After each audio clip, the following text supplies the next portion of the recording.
The Harper contains foul language and adult material. If you are easily offended and thin-skinned, you should hit the stop button now. And if you are not a complete idiot, let's get this party started. Hike up your motherfucking panties. And pull them to the side. This is the Harper. Fuck you. No bullshit.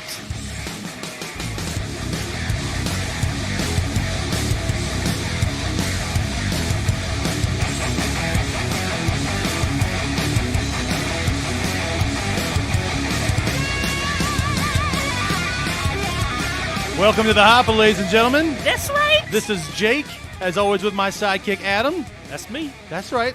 Coming in with us tonight is Jake Squared. He is our production assistant that's coming through with us now. He's Brand new and on the scene. Yeah, we are excited. This hidden little gem came into us. He actually used to run some of the video shit for Arizona State's athletic department. Are you kidding me? No. So I didn't know this dude was that smart. Yeah, Arizona State. You got to be pretty fucking genius to get in there. Let me tell you, a state school and a state that can't speak any English. I'm just fucking saying. Well, why don't we let Jake say hi here real quick? Introduce yourself. Hey guys, thanks for having me. I appreciate it. That's right. That's right. So, if anything fucks up, it's Jake's fault. We just want to put that out there to start with. I'm unloading a lot here tonight. Right. Me and Adam have this down to a science. So now we're putting all the pressure on him on his first time out of the gate. No, it should be all good. No, he's going to be fantastic. So we're excited to have him along. We got a little bit of a run that's going tonight, and then we got a little bit of excitingness for you coming on the next round of recordings. But we'll let you guys wait and see how we do that. It's gonna be fun. So you got some shout outs to do? Yeah, there's a few things. Just as we keep evolving in the community, we keep talking to more people. One thing that I'll say for sure, a little bit of the feedback that we've gotten about our show is that the first 30 seconds of our show, I think people hate it. And to me, I think it's funny because if you hate it, you don't get it. And you're not meant to be part of this. I don't even know if I get it. Oh man, that's the. But you get the point of why it's there. So there's people out there that are listening right now that's like, I know, motherfucker, and you're right, you do. So I do have a kind of a problem telling people, just fuck you right out of the gate. Right. But hey, that's how everybody should be, that kind of conviction. But it's one of those things where we appreciate everybody that sticks around for more than 30 seconds and understands the meat of the show and what we get into. And this show is really for you guys. So the shout outs that we have for tonight, my first one is for a podcast that I've been getting into. It's called Confession of the Idiots. I'm not going to do a great job of explaining it. There are people that have internet confessions, and they basically destroy these fucking people. The shit. They destroy the internet confessions. Oh, it's fucking hilarious. Like, people come out and say things, and they're like, nope, that's bullshit. You're completely fucking ridiculous. They're so great. It's a little bit different take on it for a podcast. I really enjoy it. Those guys do a great job. So if you get a chance, they put a lot of content out there. Give the Confessions of the Idiots a listen. Will do. Who do you have? I have the Who's Right podcast. Nice. These guys are straight brass tacks, coming right at you. Yeah? They don't give one shit. Yeah. What you think, who you are, and it fucking makes me laugh. It's good stuff. Do you have any idea where they're located? You know what? I know I have looked, but I've looked at a lot of different podcasts, and I apologize. Who's right? Well, it sounds like they're from Texas, so that's what I'm just going to assume is that they No, come from Texas. I don't think so. I No? think they're Northerners, but we'll see. Yeah. Well, I guess we'll find out. I'll go check, or they'll send us a hateful email or Right. a hateful tweet, whatever. But Sure. anyways, who's right? Well, hey, everybody thought CCR was from the fucking South, and they were from California, so. I will plug these guys again, though. They do offer artwork Oh, really? services for other pods and Excellent. and other things. So, Yeah. Well, good Yeah, to know going in. Our you can see on our logo, it's self-made. It's not the greatest artwork around. Yes, it is. It's the greatest artwork ever created. But I'm actually thinking about throwing a bone to Who's Right, maybe seeing what they can do for us. Hey, I'm always down to change it up. Give us a little makeover. That's right. That's right. I could be a little prettier, I guess. Yeah. I got another one here. It's a smaller podcast just getting started. It's called the Entrepreneur Experience. I've listened to a couple episodes. These guys are great. I mean, it's really, like you said, it's brass taxes down to the fucking meat and bones. If you're not fucking chasing it and embracing the grind and kicking ass, it's going to eat your lunch. And they go through some of the problems and stuff that people experience. So I feel like entrepreneurship is something that gets thrown out there a lot, to where if people that really want to do it need a little bit of direction, these guys are great with some of the pitfalls and stuff, and kind of a little bit of the how to avoid certain things, but also how to get certain things rolling. So No, that's awesome because you and I, especially you, yeah, seem like you come at me with an idea there for a while. Yeah. About every 2 weeks. Yeah. Let's do this. Let's do this. And we don't have any way of remotely getting started. yeah. Ideas don't come with roadmaps, Right. So that's what you kind of run into there. Do you have any more? Because I have one more to put out there. But if you got any more that you want to throw out there? I don't. Okay. The last one that I have is a little company we've been talking to, Lockport Brewing. They're down in How do you pronounce that? Lockport. Lockport, okay. Yes. They're down in Bolivar, Ohio. It's a great little brewery. Couple of the beers that I know of that are pretty fantastic. They have the Twisted Stem Pumpkin. I'm a huge pumpkin ale guy, so this stuff is pretty delicious. They have the Lock Porter, which I think is funny because they're Lockport beer, and I'm a huge porter and stout guy. It's pretty delicious. Based on the name alone, Big Debbie. And Big Debbie. Big Debbie Stout. And if you drink too much of Big Debbie, Whoa, Big Debbie. you're going to become Bam, big lamb. whoever the fuck you are by first name, because stouts will put that on you. And then I have a little bit of an emotional attachment. They have one that's called it's one of their signature beers. It's called the Gateway Cream Ale. I think I mentioned before on the show. First time I ever got drunk was on a cream ale. Nice. So it's a beer that's coming back in the United States. A lot of small breweries haven't made them in the past. So theirs is delicious. So just a little shout out to Lockport. Right on. You said stout. Yeah. Big Debbie's a stout. Yeah. And if you, Big Debbie is pretty stout. One of my uncles through the years used to always say when I was a little kid, or I'm not, I shouldn't say little, must have been a young adolescent, but he would say, tell the girls, the older girls that were just drinking beer, drink some beer, it'll make your boobs bigger. Really?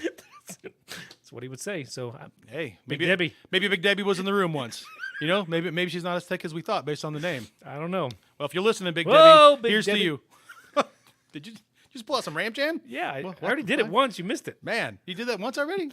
Man, over here chit-chatting away with myself, apparently. I had to do it again so you'd notice. Yeah, so Woo. that's our shout-out. Hey, thanks to all you guys for the content that you put out there and the things that you do. Keep working it. So we're going to jump on in now. Wait, I have another question. Oh, shit. I mean, it kind of goes along with our first topic, All right. but I just want to, before we get started on the first topic, I got the Browns jersey on tonight. Yeah. And I wanted to ask both of you two, do you think, this is just a real quick question, do you think the Browns will have similar success with the new regime, or do you think that it's just going to go all in the shitter again?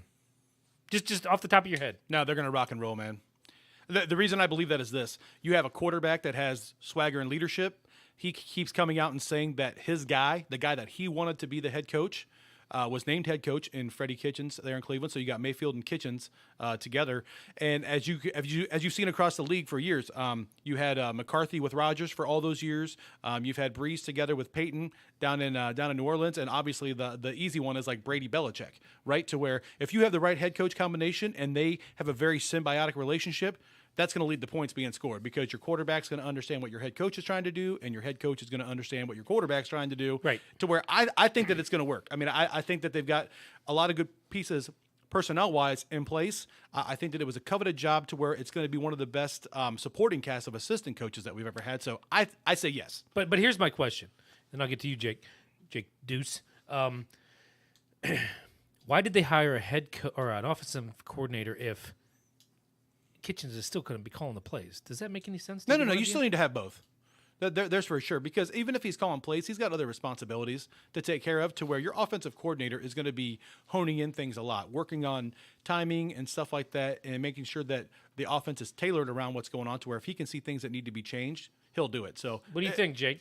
And to jump in on that, the offensive coordinator that they did bring in interviewed for head coaching jobs. So what he did is he was able to take his skill that he has. He had the number one passing offense last year with the Tampa Bay Buccaneers, and he was able to take that skill, and now he's going to be able to almost fine-tune Kitchens in a way, and they're going to be able to work together to make sure that Baker has the best possible, path to succeed. So you think it's going to be good?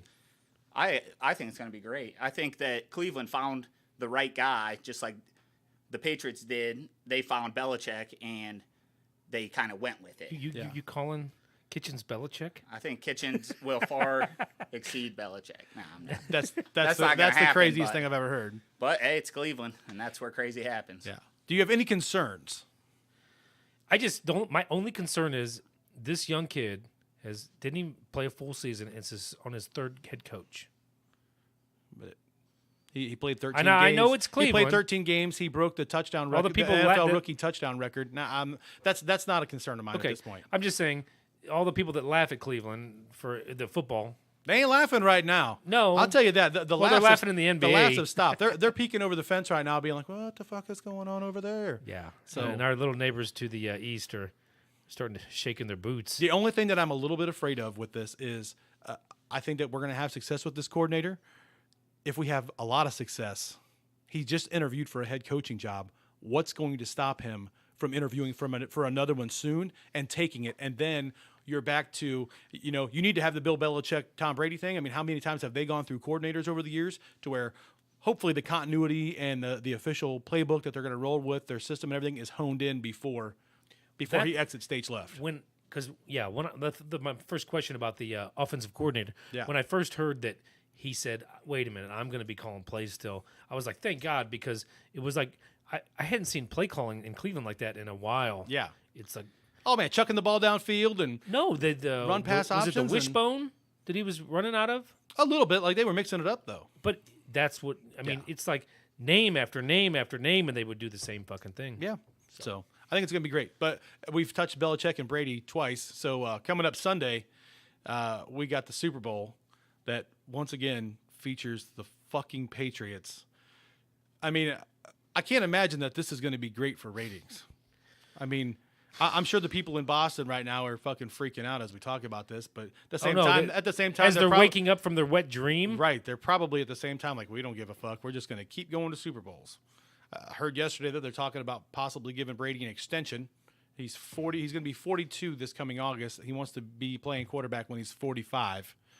So here's to that. He gets the ball out quick. He doesn't take that many shots. So Now, but let me ask you a question, go Mr. ahead. Numbers. Drew Brees just broke what did he break? The all-time yardage? Is that it? Yes, How? Brady's a ways behind. Why? What do you mean why? Because I mean, why? The guy's older, isn't he? Isn't he older than Brees? they're right about the same age, but part of it has been that Brees has just thrown the ball so much more over the years. I mean, Belichick has not been a traditional, throw it 60 times a game guy. He's a ground and pounder. But he's always had really good running backs. He's built good offensive lines to where, when it's time for Tom to throw, Tom's shucking the ball. But Brees will come out, and there's times he's got 200 yards at halftime, and that's not unheard of. Right. It's a different system. If Brady would have played in that system, I believe that he would have had the same type of yardage record. And he's going to be in top 5 for all of these things anyway when it's all said and done. I mean, what I see, he's got 81,000 total passing yards between playoffs and the regular season in his career. So Okay. Yeah, I'm not real happy to see them there. I was really hoping for the Chiefs and the Rams rematch because the first game was unbelievable. it was. So what do you think? I mean, do you think the Rams have a legit chance Of at course. this? Or are we just watching another going to Brady? streak them, smoke them. What? I do. You really firmly believe that? I do. You think that the Rams are just going to come out gangbusters? If they play in a warm weather, oh wait, they are. In a dome in Atlanta. Yeah, I think they're gonna rip it a new one. But I is their do. defense going to be able to stop Tom and company? Like that's what I mean. You can get in. I don't think either defense is gonna stop. Right, but Kansas City just got into a firefight with them, made the mistake of scoring too fast, Yep. and giving Tom the ball back, and that's what happened. So I mean, But didn't their kicker miss a kick to tie it? he did. But I'm not saying he did, but still, it's still the pressure situation that New England puts you in. So your Super Bowl pick is the Rams. You're taking the Rams Of straight up course. to win. It's unpopular. They shouldn't be the underdogs, but they are. No, it's popular. It's just not popularly realistic. Like those are two-way different things. I don't see them keeping up with them. No, No, I hope that you're right. I mean, I feel like I usually am. I feel like the Rams defense has been like touch and go. Like they've had some really good games where like they dominated, and they've had other games. And Brady, what's he been sacked once in like the last 6 games or something combined, to where that super high money front four that's coming in from the Rams better put it together. What do you think, Jake? Maybe playing in Atlanta might give Tom the same feelings he had when he played Atlanta in the Super Bowl, where they came back. That was ugly. Maybe too. the Rams will come out hot, Yeah. and then Tom will think back to the Atlanta Super Bowl and take him to the glory land Yeah, again. that's another one. That Super Bowl and the Seattle Super Bowl where they should have run beast mode. Yeah. Seattle should have. Yeah. That's On two the- more on that the- he shouldn't have. That's 2 more they shouldn't have, but they do. I agreed. Between them and Pittsburgh, that's Yeah. right, Pittsburgh, the 2 luckiest fucking We're franchises. going to get to that. Yeah, 2 luckiest franchises of all time. Yeah. in my opinion. Sure. Lucky fuckers. I will tell you this. My prediction for the game is I think that the Patriots are going to come out gangbusters. They have been there, done that. I think the first. they're like- this is just hold on. Gronk can't even run. What are they going to Hold do? on. Although he did finish the game well. He'll still be okay. Well, I really think that they're going to come out gangbusters to start the game. I think that they're going to march down the first time they have the ball. They're going to put points on the board. I wouldn't be surprised if they do it the first couple possessions because the Rams are going to have some nerves that the Patriots aren't going to have across the board. And whatever they have, Tom and Bill are going to get that calmed down. I mean, this is what they do. They play in these games. They don't ever look flapped to where if the Rams cannot fall apart all of the way early, keep it close going to halftime, and then let's just play football and have a brutal war in the second half. I think it could be a real close game down the stretch. All I'm saying is if the Rams score with less than 30 seconds to go, they win. If that's the score that puts them up. If they give Tom a minute 20 or more, Right. they lose. I thought the same exact thing when they scored that fast. I Yeah. almost thought that the Patriots let them score. Yeah. Kind of, almost. Yeah. I don't remember what that last touchdown was and how they did it, but Yeah.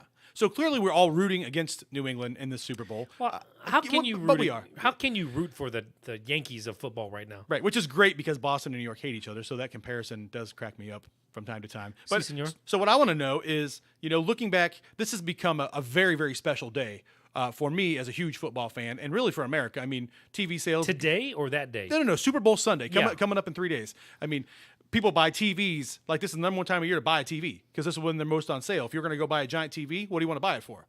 The biggest spectacle of the year, which is going to be the Super Bowl. I mean, that's literally what they do. They're on sale Saturday. They're on sale right now. Like this week is like the largest sale week for TVs. This week and Christmas are the 2 largest weeks every Even year. over Black Friday. Huh? Even over Black Friday? I'd have to see. I mean, just from what I've read Can you over give the me years. some numbers on that?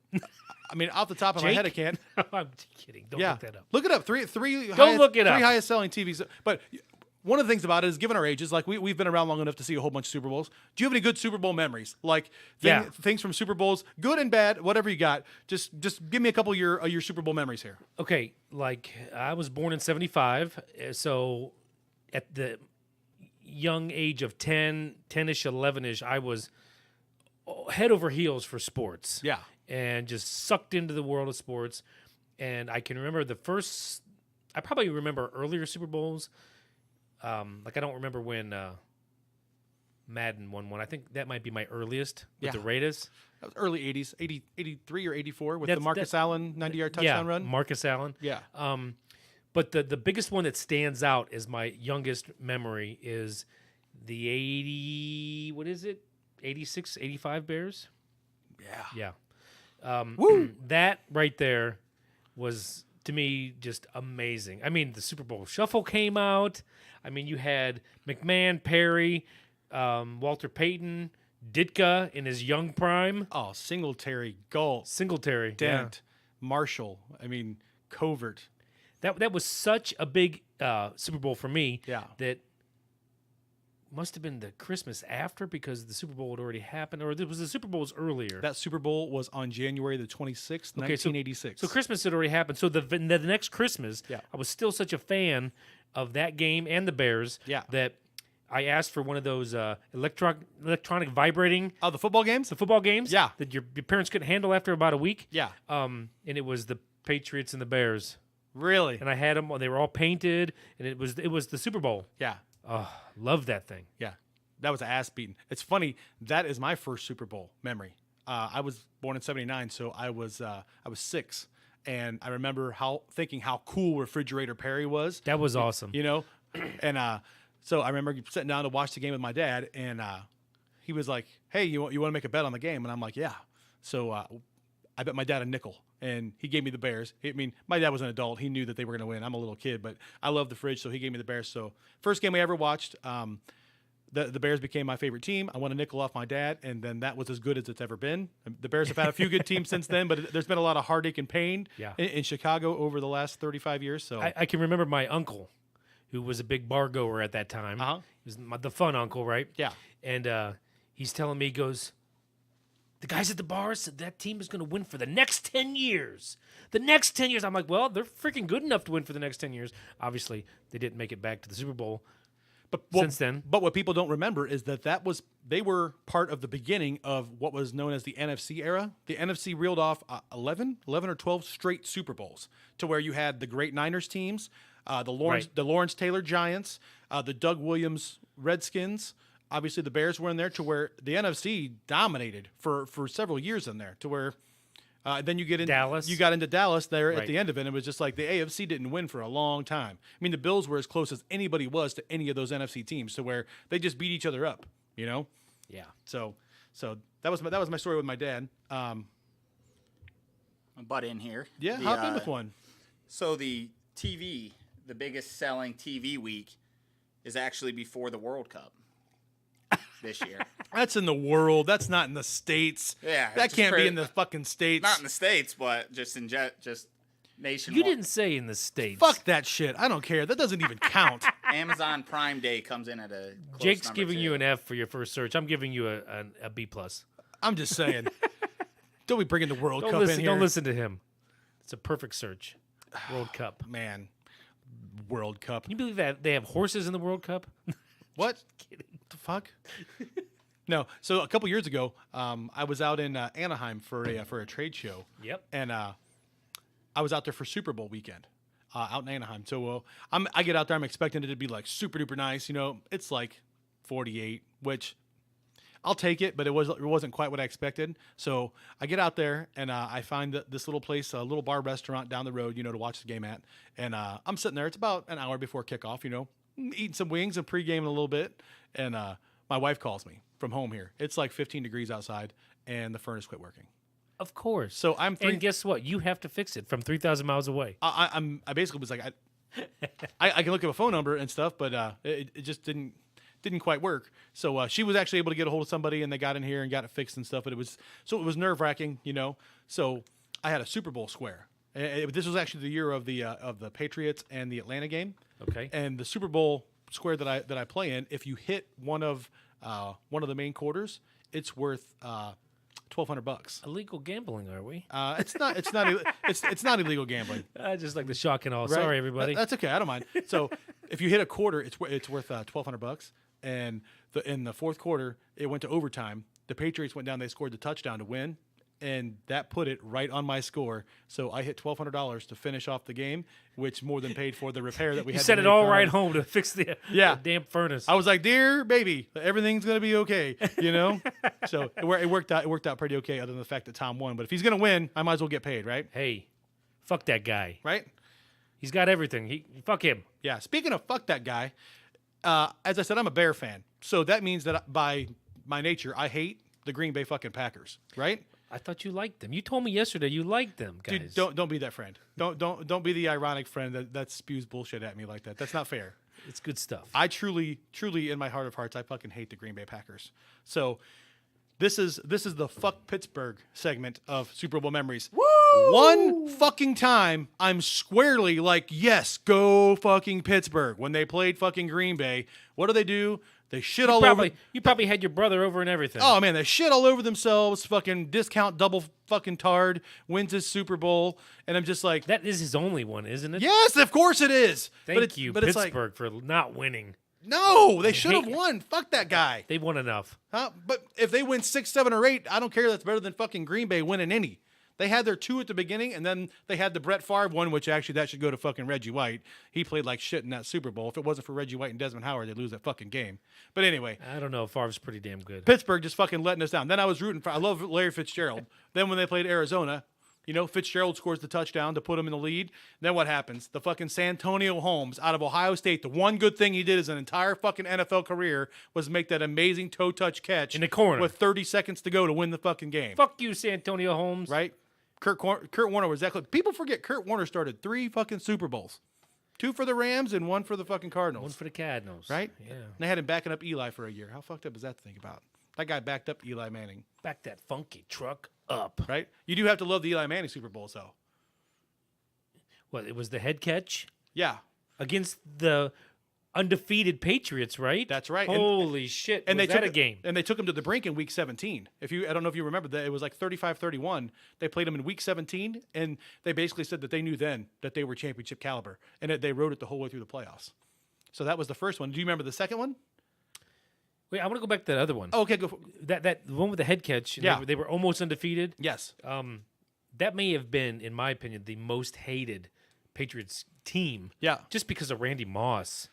But people forget he pulled a Larry Fitzgerald. He made a touchdown catch with like 3 minutes to go to put them in the league. He had a huge game. Like if they win that game, Randy Moss wins his Super Bowl championship, which he got denied. He never won one. I know. But he played more than well enough to win one in that Super The Bowl. Jim Like, Tomei chaser of championships didn't get one. yeah, he's definitely in that elite group of Hall of Fame Oh, players he's a great player. that did but never get one. I'm really glad he never got one. Really? Yes. Oh, man, I don't know. I'd have been all right with seeing him get one. What a shit talker. But all the other big ones from that era, I mean, I don't think T.O. ever got one. So I think it was him and T.O. No, were the I only. think he may have got one with Dallas. I don't think he did, man. I think that they were the only two. Wasn't from he that the era. guy from the Niners that put the flag, or did? No, he ran out to the star and put the arms up, and But then he was. Then he became a cowboy yeah, for a little while. You can't do that. No, but people forget like him. He played a fantastic Super Bowl against the Eagles on a broken leg. Had like 10 catches, 100-something yards, but they lost that game. So it's funny how those guys fall apart. But then, do you remember the other Eli game? Probably. So the second one was the same type thing. The Patriots like 15-1, 14-2. The Giants limp into the playoffs again. They get to the Super Bowl, back and forth the whole game. who they playing? The Giants again. The No, Giants and the it's Patriots. Giants and Patriots Part 2. Yeah, with Eli. Eli gets the ball back with 3 minutes to go, leads them down the field, 30-something seconds left, hits Plaxico for the touchdown. And then 3 months later, Plaxico shoots himself in the leg, never plays in the NFL again. Is that the timeline? Yes, that's exactly how that worked. Plaxico's career was over after that I game. thought Plaxico shot him in the leg when he was shot himself in the leg when he was still a Steeler. No, he was with the Giants. What an idiot! True story. I know, man. You just had the greatest moment of your life, and you just pissed it right down the drain. Didn't get the cash in on it. He tried to come back, I think, after that, but he wasn't the same. Didn't ever work out. So the Giants beat the Patsies twice. yeah, that's the funny part about it is two of Tom's 4 losses. He's got 4 losses in the Super Bowl, right? Or 3. He's got 3 losses. He's got the 2 against the Giants, and then last year against the Eagles, right? Oh, the Eagles. Because they beat Seattle after Seattle had beat Denver. Yeah, I'll give a little bit to Philly Strong there because that was I didn't think that team was ever going to beat the Patriots. What, last year? Yeah, Oh, man. Sometimes teams are just hot. So I know, but just like you're calling, sitting in this chair Yeah. a year ago, you would not have picked the Eagles to win that game. nobody would have. We didn't think. Remember when Wentz went down? And you're looking everybody at thought me they were like done. an idiot, No, I'm not saying calling that. the Ramses a winner. I'm not calling you an idiot. Are you sure you want to make that call? I'm just saying you don't bet against Tom Brady. Not that he's going to win for you every time, but betting it against Tom Brady is not a good way to make a living. And you made a statement earlier in the show about they never look like they're like out of whack or whatever. You know, Belichick looks like he's constipated. He always looks like he's out of whack. But it's because he's always on edge, man. He's never happy. As soon as they win the Super Bowl, he's like, well, we got to get to work tomorrow. Start getting ready for the first preseason game. We'll ride these glories for the next 11 minutes, and then we're he's- on to the next. He's an idiot. I mean, enjoy it at some point, dumb But is fuck. he an idiot? He's the greatest NFL head coach of all time. Might be the greatest football head coach of He's all the time. greatest introvert head coach of all time. Enjoy it. After 4 Super Bowls, smile a little bit. No way. Woo! I don't love seeing the Patriots there, but I love listening to him because you get these interviews to where everybody's so politically correct. Yeah, the other team played a great game, blah, blah, blah. They ask him questions, he's like, I don't know anything about that. Nope, not sure. So I love it, man. He's like, I fuck don't you want guys. to cover that right now. Right. No comment. I shit my pants at the 2-minute mark of the fourth quarter. Yeah. I can't talk. Right. But people forget where he came from, man. I mean, the guy's a West Pointer that he was the defensive coordinator for those amazing Lawrence Taylor Giants teams, with Bill Parcells at head coach. So, You mean the Lawrence Taylor? hey, man, back then everybody was doing something. Yeah, I know, but whatever. I loved Lawrence Taylor at the time. Yeah. So I will say one last thing. My favorite Super Bowl team that I've ever seen win that wasn't the Chicago Bears was easily the greatest show on turf. I don't know if you guys remember how bad the Rams were Then they got Kurt Warner, with the great story with the Iowa Barnstormers. He Right. came in. They traded for Marshall Faulk, who Hall of Fame, one of the greatest running backs of all time. Just unstoppable. And that was the game where they played Tennessee, and Tennessee got down to the 1 yard line. Yep. On the last play. Yep. So that was one of my favorites. So that's about what I got on Super Bowl. I can't wait. I got more. The ads are coming. I know. I can't wait. I'm ready for the ads to come back too. We need Yeah. a good year of ads. Okay. People, please I'm get gonna, it together. I'm going to cover that as well. Need some ads. All right. So some of the things that I remember from Super Bowls Yeah. are, hated the Elway championships. God, I wish that guy would just run into a Mack truck. Hated Elway because he defeated the Brownies in what was it? 86 and 87 or 85 and 86. I have it down here somewhere. Well, I'll get to that. But yeah, hated Elway. And maybe the worst memories of all time were the Ravens winning. With the worst quarterback to ever win a Super Bowl? Did Flacco win 2? No. The other one is Mr. Irrelevant. He was actually a Cleveland Browns quarterback for a little while. Trent? Yes, Trent Dilfer. The worst Yeah. quarterback. Him and Brad Johnson are probably T1. I mean, they moved the Browns to Baltimore, and then like a year or two later, they win a Super Bowl. Yeah. It's like, are you fucking kidding me? No, not kidding. It happened. Another reason why a hashtag fuck you, Art Modell. Belichick was the coach when Cleveland left as well. Yeah. Cleveland's coach. Oh, really? Have you ever seen his staff? You know who else was on his staff? Belichick was in Cleveland as the head coach. One of his assistants was Nick Saban. Really? Jim Schwartz, Mike McCarthy. Harbaugh. Yeah, dude. This was the staff in Cleveland they couldn't win. This is when they fell apart and moved the team. No, it wasn't. They fell apart. They were still a decent team. They wouldn't buy Artie a new stadium. Then they fucking leave and have to build a new stadium anyways. It's like, hello. I'm just saying. Another one. I think another memory is the power outage of 2013. Do you remember that? Oh, I do now. Now that you mentioned it, the lights game was went stopped for like out. 30 minutes, right? I don't even know who was playing. That was the Rams. Not the Rams. That was when the Ravens beat the 49ers. Kaepernick drove them down and had a chance to win it at the very end. 35-31, I believe, was the final. Jesus Christ, you know the score? Dude, I love Super Bowls, man. I like I said, it's like a national holiday here. I love football. I take the day after the Super Bowl off every year just Yeah. to recover from the stress and anxiety of it / drinking. Okay, what was the score in this game? The 91 Super Bowl when Whitney Houston sang the immaculate Star Spangled Banner rendition. Was the 91 Super Bowl? Give me who played in it, and I bet I can get pretty close. I don't know. The 1991 Super Bowl. How can you not know the one that Whitney sang in? Well, 1990 was the Niners, so I think 91 was the Redskins, right? Would that be the Mark Rippon Redskins championship? I think. Doug Williams. No, Doug Williams, I believe, was before that. I'm showing Bills Giants. Bills Giants. Oh, that was the Ooh. 1920 game then. You know the score. That was Norwood wide right.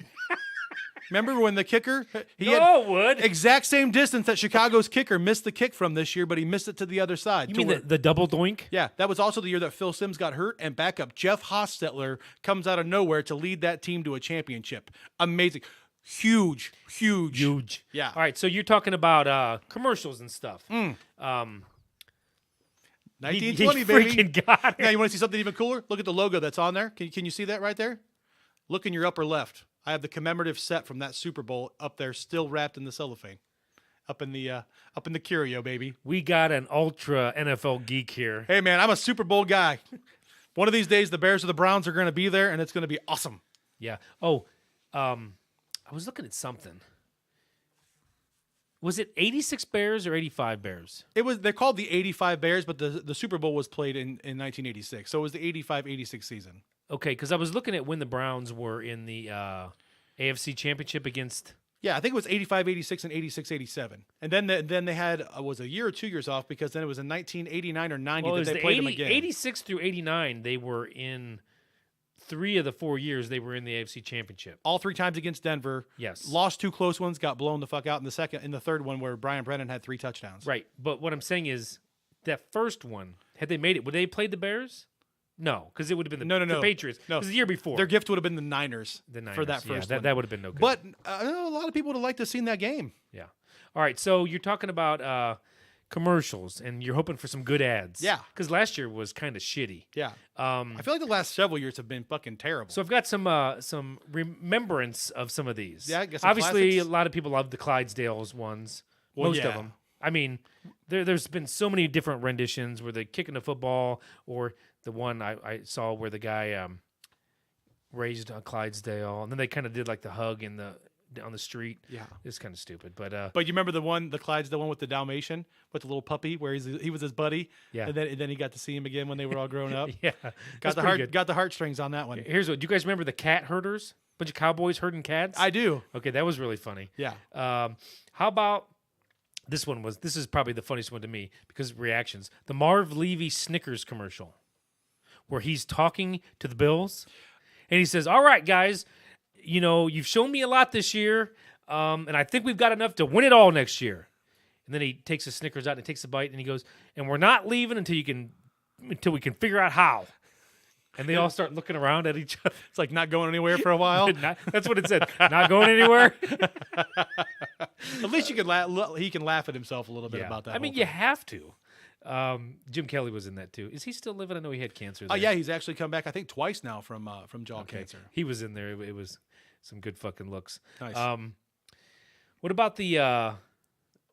It was a "When I Grow Up" commercial. It was a bunch of kids saying, "When I grow up, I want to be middle management," and "When I grow up, I want to be a brown noser." And they're going through all this bullshit that you don't want to be. Right. And, do you remember that? And that was it for like a job site or something? Probably. I think that's what Yeah. it was for. Indeed, maybe something one of those. Maybe. Monster. I don't know. It might have been Monster. Funny shit. That is. Let's see. Oh, how about I don't remember what team he played for, but Terry Tate, office linebacker. Dude, I love Terry Tate, office linebacker. Do you remember that Yeah, shit? it's one of the greatest sets. He did like 4 or 5 different commercials. Just Do you lighting know what I'm people talking up. about? Yeah. He's running around tackling people, and he's telling them they're not doing their job. You know you're not supposed to do that on this time. And then all of a sudden, some lady walks through. Hey, Margaret. Oh, that was good. Yeah, I like that one. The Bud Bowl. Oh, Bud Bowls. Bud were Bowl awesome. used to be like the thing. Huge. I think people would even bet on the score. Oh, you could. Fucking crazy. It was fucking crazy. Okay, one I recapped on was, do you remember the Coke and Pepsi drivers, truck drivers? Oh yeah. And they're sitting at a diner, like Mel's Diner, and they kind of look at each other, and then they slide down, and they're kind of having their meal together, and they're talking about their families and how they're working, and they're not home. And then the one guy slides the Coke over, and he tries it. The Pepsi guy tries the Coke. Yeah. And then the Pepsi guy slides the Coke over, or Slides the Pepsi over. slides the Pepsi over to the Coke guy. The Coke guy drinks it, and then they're kind of like, yeah, that's pretty good. Then the Pepsi guy wants his Pepsi back, and the Coke guy wouldn't give it back. And then all of a sudden, you see they show a wide angle, and like there's a fight going on. Yeah, don't they like come through the window or some shit? Something. Yeah. Oh, that was fucking funny. So did Pepsi win that battle because Coke's now pulled out of the Super Bowl I think. Did so. they really? this think year? so. First year. Yeah. Which brings me to another question. Yeah. I don't want to jump too No, far into that's this. okay. But you mentioned Whitney. Yeah. Do you have a favorite all-time halftime show? And is there anything better than the controversial Janet Jackson, Justin Timberlake ironic moment? I love music so much. Yeah. That if I watch, it's almost like I would rather see a good show by somebody actually singing Yeah. than some idiot flying around doing a bunch of stunts and stuff, not singing. So, I don't really remember a lot of good or bad. I just basically rate it as I'm watching it. So like and- Michael Jackson, I don't know if you remember him killing it. Prince killing it. Have you watched Bruno Mars at halftime yet? yeah, I think Killing so. it, man. Absolutely shredding it. As long as it's live, I'm down. But if Yeah. I can see because I'm watching, Yeah. and if you're lip syncing, fuck you. Yeah. Maroon 5. Ugh. Is that who's doing it? They're fucking terrible too. Like, yeah. Like, really? I thought I heard that. Who's the Nirvana retread? Oh, the Foo Fighters? Yeah, I they've heard- done it a couple times, but every time that they've done it, they've been like part of a montage. You know where what they've I had can't several stand? several bands in there. I can't stand. They do like 30 seconds of every song. Yeah. No. Just play your great song or Yeah. songs. But do you remember when Michael Jackson did "Heal the World"? And everybody in the entire stands had a thing, and they held it up, and they started on one side of the stadium, and they wrapped all the way around. And as they flipped them up, it was all kids holding hands. The whole thing was. I don't remember, but It was pretty. I'm sure I witnessed it. Yeah, and Whitney's was during the Gulf War, which was like, so it was like huge. Then she had to fly over, and it was like America, F-16s. right? Good times. Yeah. Actually, I loved Whitney's rendition so much that at some point in my marriage or relationship with my wife, she actually bought that on CD. Her singing the national Yeah, anthem? I think it might have come with a couple other people singing it or whatever, but I actually have that on CD. Now I feel bad. I feel like we should start the show. I know we at- should at, have. at some point with the national anthem. I'm not going to do that rendition. 'cause No. I can't Oh, th- compete. we're probably not allowed to either. I'm sure there's rules Nah. against that kind of stuff, Fucking American, right? So whatever. food and beer is going to be flowing. That's one of the other great things about Super Bowl Sunday. Oh, It's- yeah. I feel like that's an international cheat day to where anybody on a diet, it just doesn't count during the Super Bowl. How ironic it's going to be February for Mr. Yeah. Jake. Now you can challenge me on the fucking TVs all you want to. I do know for a fact it is the #1 chicken wing eating day of the year. Good. No bullshit. I hope to partake. Yes. All right, couple more real quick. No, do you? Commercials. Jordan versus Bird for the Big Mac. That came out during a Super Bowl. Over the freeway, Yeah. off the building. Got really stupid. Yeah. But it was the first early parts of that commercial was really good. Yeah. Then when they're doing over the freeway off the barn, no, that's no good. Yeah. The Budweiser frogs. Oh yeah, Budweiser and Herb. Budweiser. Yeah, That was hilarious. Yeah, those were guys. Louis was the one, right? He was the famous chameleon of the three. A lot of those are funny, and I probably laughed more at them than this one. But in 1984, Wendy's put out the Where's the Beef? Yes, I love that old lady. You probably have no clue on that. I know the phrase. Okay. But it was some old, I think she was 84 or something like that. She was really old. And they had this gigantic bun and this little tiny meat patty. And she just looked up and she's all pissed off. Where's the beef? Yeah, good shit. Yeah, that's good times. The Where's the Beef lady? Yeah. All right. So, So I think we're ready for Super Bowl Sunday. yeah. Oh, I can't wait for the foods. Yeah. It's one of my family's favorite day. Now, my family's not as big of a sports fan as I am. Sure. The wife, she'll watch it mainly for the commercials, Yeah. and the kids are the same. Now, my daughter gets into a little bit more sports than my son. Unfortunately, Yeah. everybody goes boo. Boo. But they love the Super Bowl because mom makes all the goodies. Yeah. The meat tray with the cheese. Oh, sure. And lots of extra snacks that day. Yeah. And I'm so glad it starts at 6:00. Thank you, NFL. The only big time sports event that is actually At a decent kid time. friendly as far as time slot. Sure. Thank you. You can get them in bed around 10:30. Fuck you, college football. Let's see, 8:45 on a Monday night. You couldn't do that on Saturday. Yeah, not real cool. I mean, you couldn't do an 8. Kids can stay up till. I mean, I'm sorry. Here's a little hop about let it these go, about man. these sports. Sure. The big games should be kid friendly because you want the kids. That's the next generation of sports players and whatever. Yeah. And here they are. Mom and dad won't let them even watch it. That's crazy. Maybe I'm a shitty parent. I don't know. Make it take a nap in the afternoon. Yeah. That's what my mom and dad used to do with stuff like that. If there was something that we wanted to watch in the evening, that was like a sporting event, like a Saturday night's main event. Yeah. Like big time wrestling, the old school WWF. It was always on at like 10:30 is when it would start, to where my mom and dad would make us take a nap in the afternoon and they'd wake us up. So let's roll right into this then. Okay. So from the Super Bowl moments to the greatest sports moments that may have inspired you, or even changed your life if you're, Well, like that. I'm a little different than I think most people when it comes to this topic because I've got a couple teams that have won a championship or two, but I've had basically every team I've ever rooted for that has lost in a championship, to where I've had to endure this time and time again. I've literally watched my Fighting Irish get destroyed in a national championship game by Alabama. Yep. I've watched the Cleveland Cavaliers fall so many times. I watched my Dallas Mavericks blow a lead against the Miami Heat when Dwayne Wade won his first title. I watched Barry Bonds get to the 7th inning with the Giants before they lost to the Anaheim Angels in the Super Bowl. The Indians had it tied in the 9th inning of Game 7 at home with a chance to win the World Series just a couple years ago. The Kansas Jayhawks. I mean, these are all losses that, I'm invested in these teams all season and get to the end. You're not wanting me to feel bad for you, are you? I'm just saying, but the championships I have 3 with one team. My San Francisco Giants, shout out to the Giants. They got 3 championships for me in 5 years, which it's always great to celebrate those. I love having a winner, especially the way that they won some of them. Other than that, the Kansas game, I would tell you that one of the few times I came off the couch, they were down 10 with 1:04 to go. Thank God Derrick Rose can't hit a free throw. They come back, tie it up on a 3 like at the buzzer, and then they win it in overtime. So it was amazing to see Kansas win a championship. So those are just from my teams. There's a few more I have, but give me a couple of yours. Well, okay, now this is like these are just moments. Like the Kirk Gibson home run in '88. Oh, sure. That's something that I'll never forget. Huge. Might have been because I was hanging out with my dad. We were watching the game, and we were like rooting for him. The guy could hardly walk, and he doesn't even really swing. He just kind of pokes it. Remember that? Boom, and it went. That was awesome. Yeah. For me, Mike Tyson in '88 against Spinks. Oh, I was gonna say which fight. That dude fought all the time. 91 seconds Yeah. against Spinks. Spinks had never been knocked down. Yeah. He kind of falls down to one knee, and then he freaking Gets blasted. just blasted in the jaw. Those uppercuts were back then, man.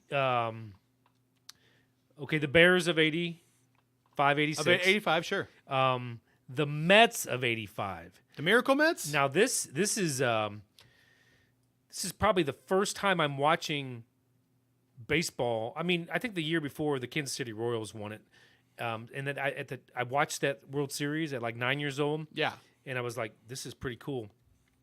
Then I kind of like when the next year happened, I couldn't wait for those Final Four teams. Yeah. And I latched onto the Mets. Yeah. They had a bunch of characters, a lot like the Bears. Yeah. They were just likable guys and things like that. Lenny Dykstra ended up being my favorite player from that team. Sure. And just the way they won it, they shouldn't have won it. The ball rolling through Buckner. Bill Buckner. I feel so bad for that guy. Don't anymore though. Actually, they had a thing on him. It was like a ESPN 30 for 30 short. Well, I don't anymore now that they've won like 5 championships in the last, yeah, but that like 10 years. His life was really, really hard for a long time, and then he kind of embraced the whole thing to where now he signs pictures of the ball going through his legs, and like he's got a sense of humor about the whole thing. Like you said, winning heals everything. If you don't know about that, I know that. I'm sure okay. you've seen it. Okay. So that was huge. I mean, that was actually talking about parents not letting you stay up or Yeah. whatever. My bedtime must have been super strict because Yeah. they weren't, the ball games weren't real late then, but I know it would go into like 9:30, 10 o'clock. And my mom actually, that was the first year she's like, when it got to the World Series, she's like, okay, when it was like Wednesday and Thursday, you can stay up till like 9:30. I'm Yeah. like, really? Sure. I'm just like sitting on the floor in front of the TV, like it was awesome. Yeah. So that was huge. Let's see. Oh, getting into some Olympics. The Carl Lewis. I love the Olympics. Carl fucking Lewis. Yeah. That guy won gold in the 100-meter dash in '84. Yeah. Won it in '88. But do you know who won the race? Ben Johnson Ben Johnson got busted for steroids. from Canada. Yeah. Love my sports, man. And then but listen to this. Carl Lewis actually loved watching that guy. He won the long jump gold. Yeah. 88. Or actually 84, 88, 92 and 96. Four You times. fucking believe that? I can. Carl Lewis was a freak. He was a bad motherfucker. He was. They have a picture of him when Ben Johnson beat him. He's actually looking at him like, what the fuck? Is this real? Yeah, he is actually looking at him like, what? This didn't happen in prelims. It was huge news. Yeah. You know?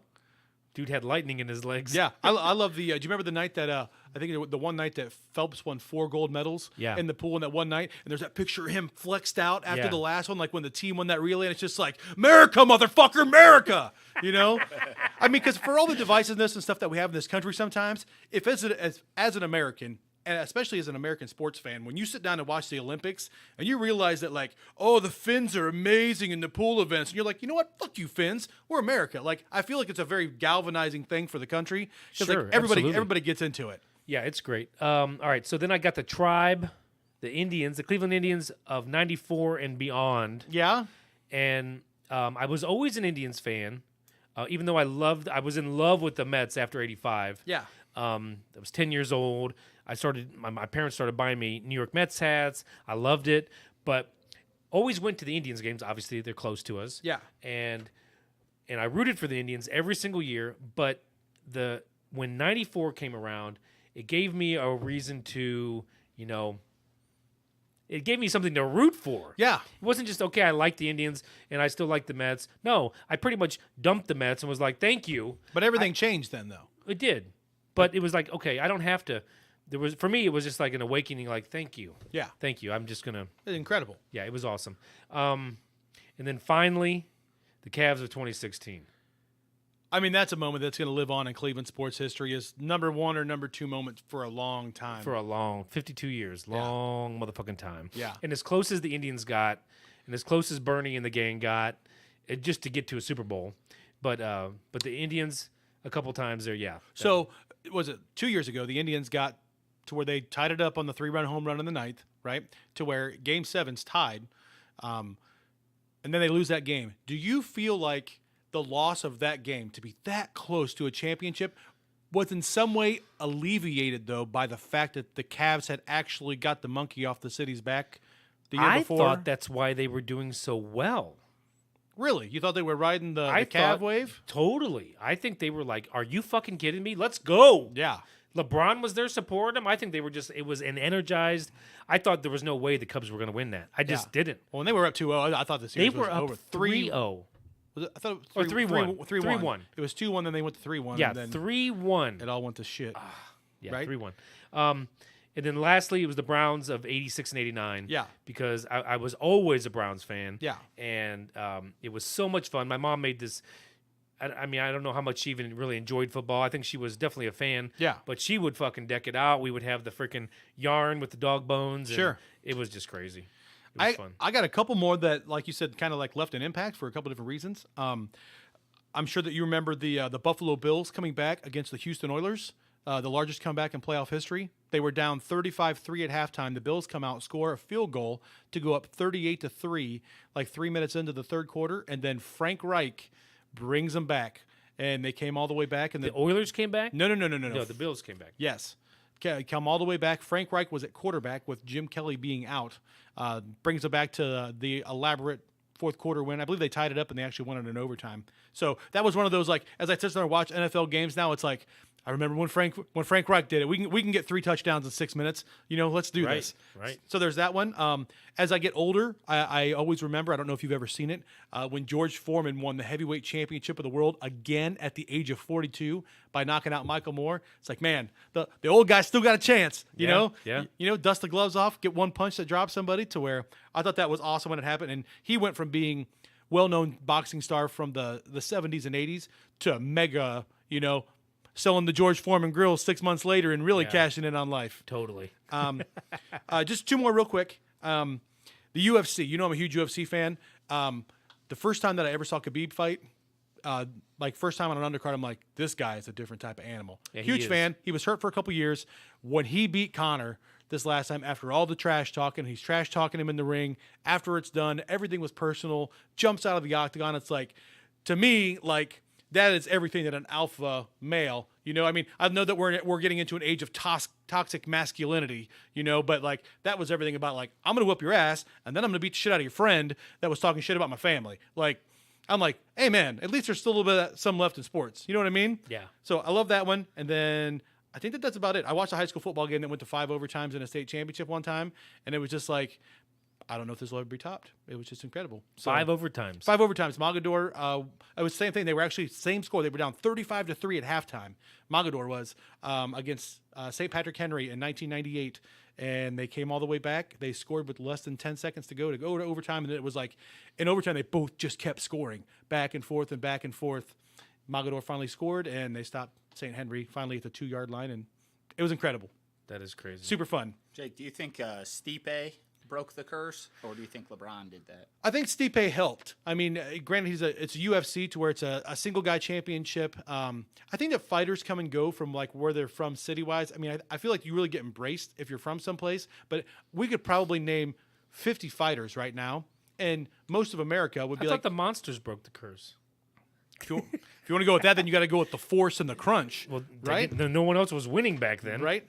But I feel like fighters are on such an individual level that, him with the age of social media and he's so much out there for Cleveland. Yeah, I definitely think that helped huge. Like, we had the heavyweight champion of the world, at that time.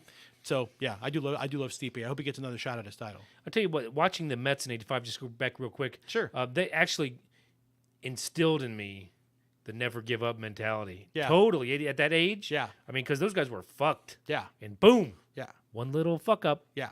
they were in. And that leads me to the final moment that I have written down here. Go. And it's it wasn't because of something that happened on the field, but I'll never forget. I don't know if you watched it live. I watched it live on the ESPYs when Jim Valvano gave his "Don't Ever Give Up" speech. That dude was so sick, like they had to help him up to the podium, and I do remember that. It was just an amazing speech about the whole thing. And I remember like it was one of those moments. It was like nothing else matters. Everywhere. I mean, the entire sports world just stopped to listen to this guy talk for 10 minutes. It was just incredible, to where like they still replay it every year when they have the V Foundation thing. And that was an amazing whole thing because he didn't want to go. Yeah. He didn't want to talk, Yeah. but he knew he needed to. Yeah. And he did it. Yeah, absolutely incredible. Didn't he die like soon after? Yeah, and then they had the same thing with Craig Sager from the NBA, the sideline guy that always wore Right. the crazy jackets and Yeah, stuff. yeah. He ended up doing basically the same thing, and it's great. I like when sports takes on that personal role a little bit. Sometimes That's one it's reason I like to it's watch so down and dirty. I want to watch the ESPYs every year just because they always have that one inspirational thing, and it's just like, okay, get the tissue, get the Kleenex. Just keep the politics out of it. That's all I'm saying. Oh yeah, I'm not talking going about further, that. but like they keep doing it. Stuart Scott as well. Yeah. Yeah, the Stuart Scott one Yeah. was awesome. That was- I missed that guy. That dude Yeah. was legit. We could go through a whole list of those guys that we've lost over the years that were just crazy. I don't know if you remember Bob Lee. I mean, he just all of a sudden out of nowhere, gone. But anyway, Jake, do you have any like one or two moments that just like stand out? I think all my moments are really new age moments. Yeah. I've always rooted for teams that have always lost their entire life.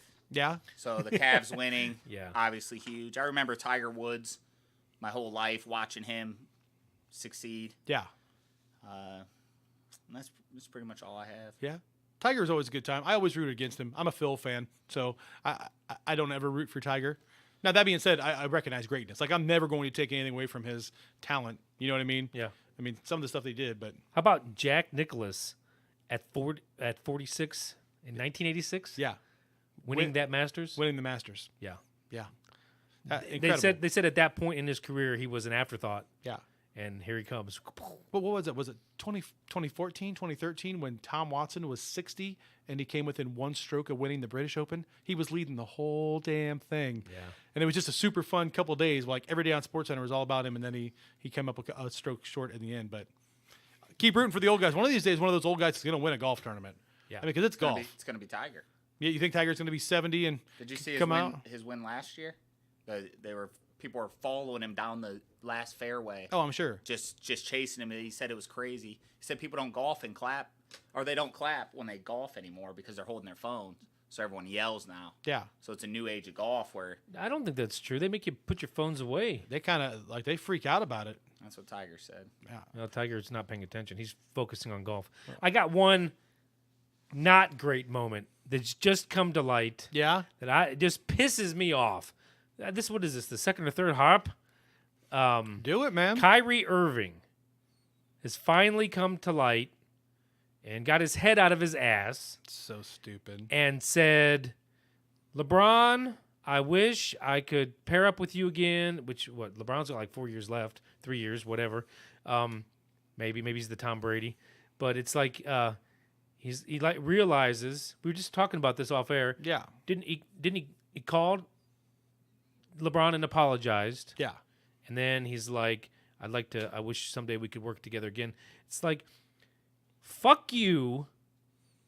I mean, you had it all right here. Right. All of it All of it. at your fingertips. LeBron had all the pressure, which you now realize is a fucking mountain, Right. and you wanted to get away from him because you didn't like LeBron anymore. Yeah. Now, and you basically wasted the last 2 seasons of your career in Cleveland. Yeah. Now you're off doing your own thing. Where is he still in Boston? Right now, wasting away. How often do you give a shit about hearing about him right now? Is Boston doing any good? Yeah, they're not playing bad. I mean, they're going to be in the playoffs, but Sorry, NBA, I haven't watched anything. yeah, it's all right. Kawhi Leonard's going to win the East. It's going to be badass. He's actually rocking it up in Toronto right now. Toronto. But yeah, fuck you, Kyrie. Yeah, fuck him. For not realizing that the Earth is round and what you had here in Cleveland. Still makes me mad. I don't think he has any appreciation for what that actually was. No. I just think. Oh, I think he might now. But you know why? Because he went to fucking Duke. Fuck you, Duke. Yeah, I duked in my pants. Right? Fucking hate Duke. LeBron was sitting with Kevin Love Yeah, when he got the call. Yeah. So they're still friends.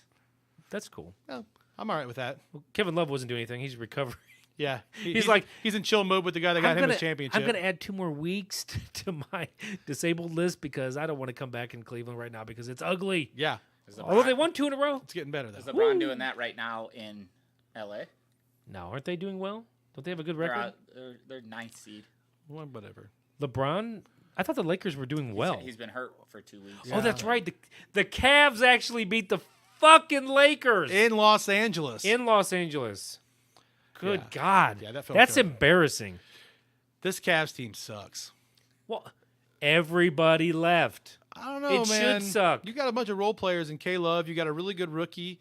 I mean, Okay, K-Love's not on the court. I'm just saying. Everybody else left. We got not Joe Deli. We got Deladova back, the original Deli. No, but who's our rook? Colin Sexton. Yeah, Sexton. Dude, Sexton's a beast. Okay, but he's a rookie. How much are you going to be able to rely on him? I don't know. Not much. There's plenty of rookies that have done some good things. Yeah, but they have a lot of holes in their games, and they've got to, whatever. They got to shore it up. He's probably going to be great. Just saying, a lot of the star potential left, Yeah. and what are you going to do? Yeah.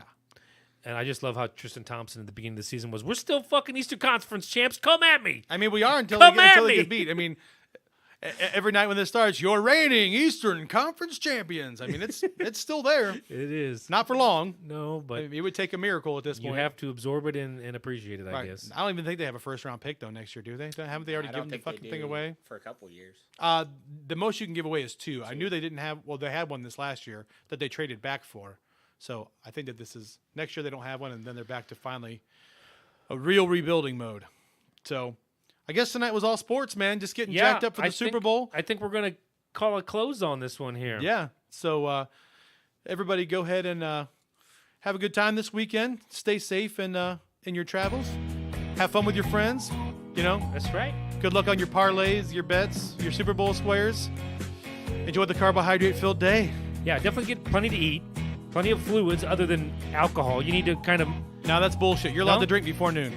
okay. It's I'm Super just Bowl saying, Sunday. Drink a glass of water in between. I'm starting at 8.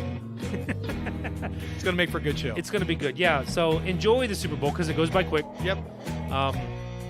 And enjoy those moments that might last forever. Hey, enjoy them with your dad, your brother, your family, your kids. Have a good time. Enjoy the Super Bowl, ladies and gentlemen. We'll talk to you soon. Thanks so much for joining us. Thanks to all of our shout-outs Yeah, for tonight. We'll talk to you guys soon. that's right. Pip, pip. Cheerio.